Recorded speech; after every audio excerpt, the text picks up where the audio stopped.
6:31 in Trinidad and Tobago. We are joined by Minister Ayanna Webster-Roy in the Office of the Prime Minister with responsibility for gender and child affairs. Minister, thanks very much for joining us. But I mean, I have to ask you the question. Is your government basically trying to highlight the Robert Sabga report to deflect attention from the fact that you haven't done nothing as yet with the Judith Jones report? Good morning, Fazeer. Good morning to the viewing and listening audience. And Fazeer, it's always a pleasure to join you on your program. The report that was compiled by Mr. Sabga isn't really of any major concern to me as Minister with responsibility for gender and child affairs, because I'm particularly focused on the issues that were highlighted by our team that was commissioned to do the investigation, and also ensuring that we put into effect the majority of the recommendations that they would have made. We would have commissioned our task force. They would have had the first meeting, I believe, on the 4th of May. And they're currently looking at the various recommendations with the hope of helping to present to Cabinet a work plan for us to implement. So to say that we're using that report to deflect, I don't think that's a fair assessment. But Minister, it appears that you are at variance with your Prime Minister, because since that came to light on Sunday, that is all he's talking about, and he making a lot of noise about it. Are you in disagreement with the Prime Minister's demand for a copy of that report?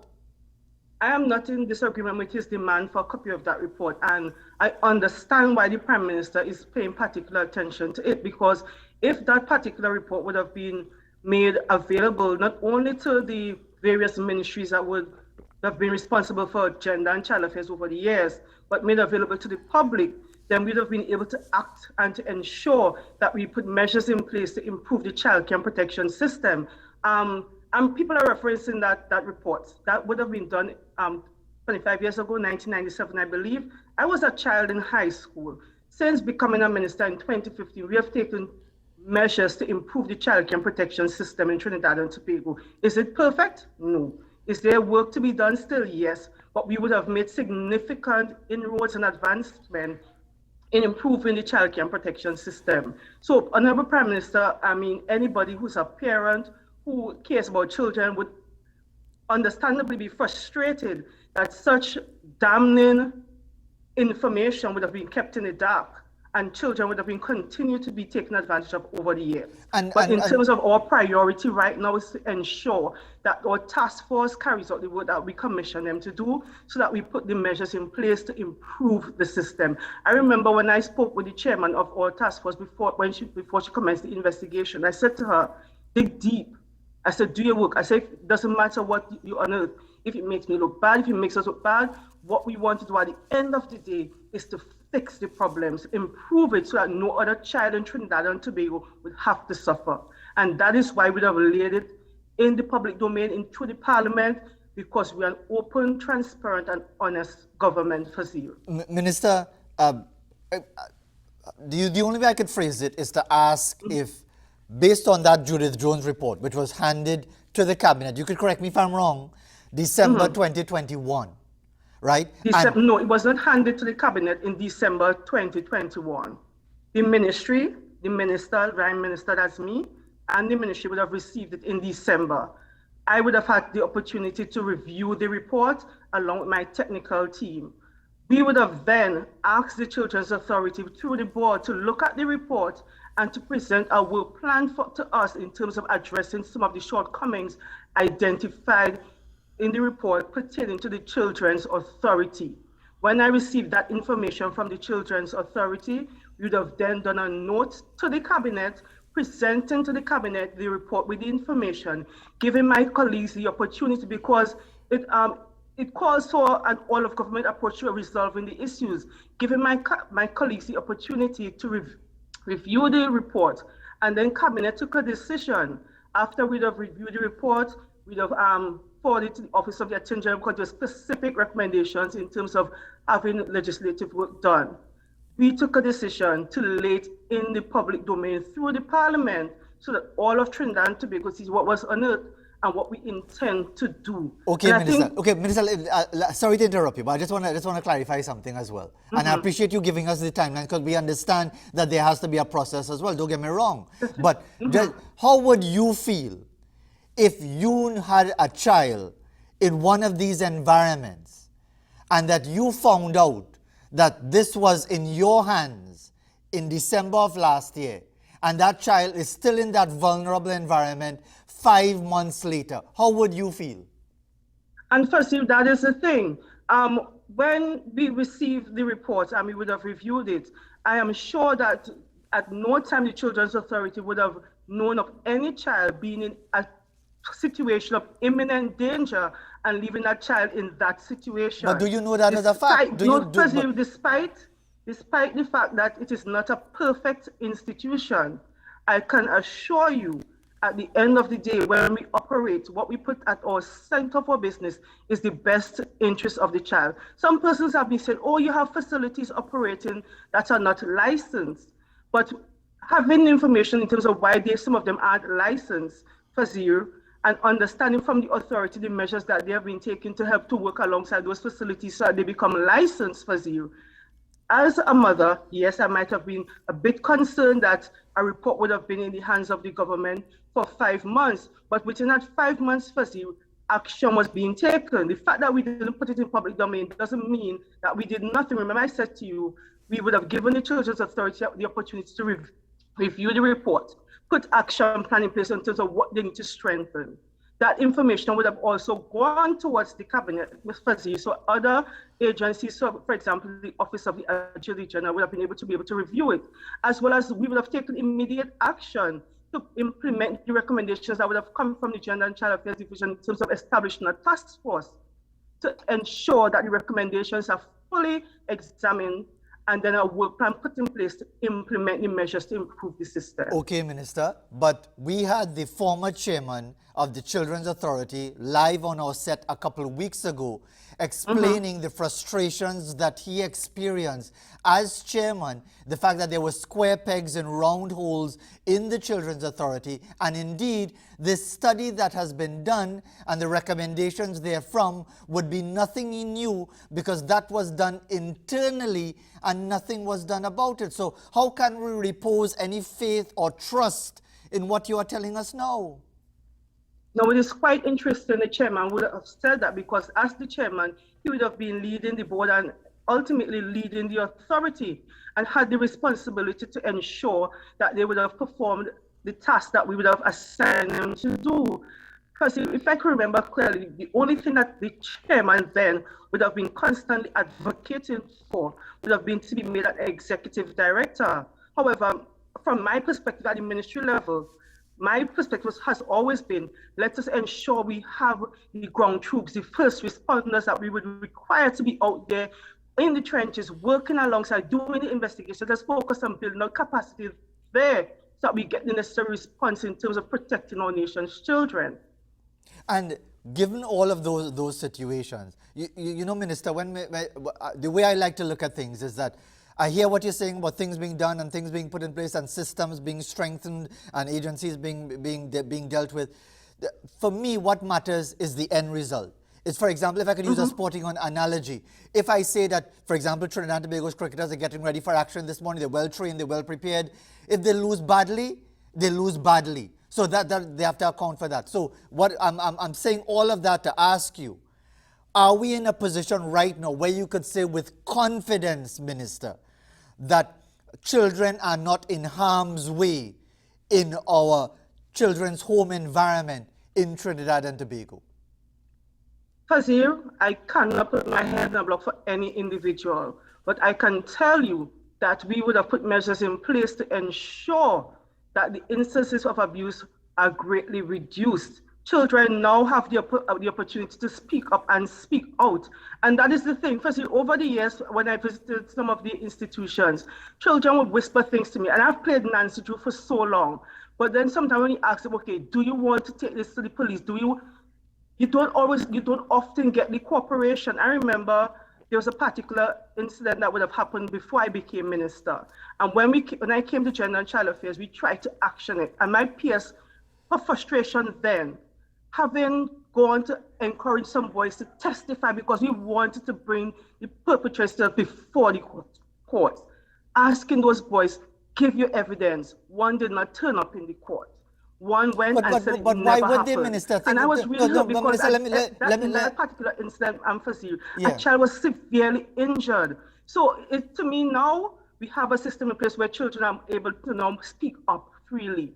And the investigation, because it was independent, persons felt more comfortable to tell their story, to be truthful, tell their story, because they weren't speaking to the minister, so they had no fear that I would try to hide it.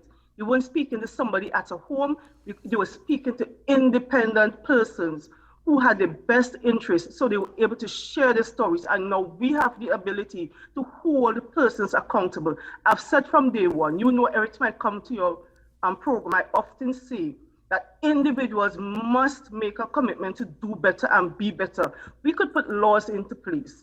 We could create policies, but unless individuals decide to adhere to the laws, unless persons decide to really implement policy fully, then all the efforts, good efforts of government, civil society will go to naught, because it calls for individual action, causing a ripple effect to improve the circumstances in Trinidad and Tobago for Fazeer.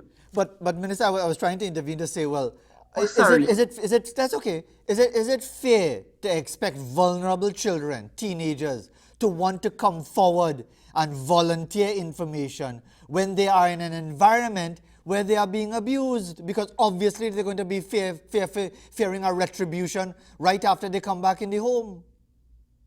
And Fazeer, and that is the thing. You have to speak up about it, because if we don't get the information, then how are we going to act? As I said, systems have been put in place. So people talk about training for caregivers.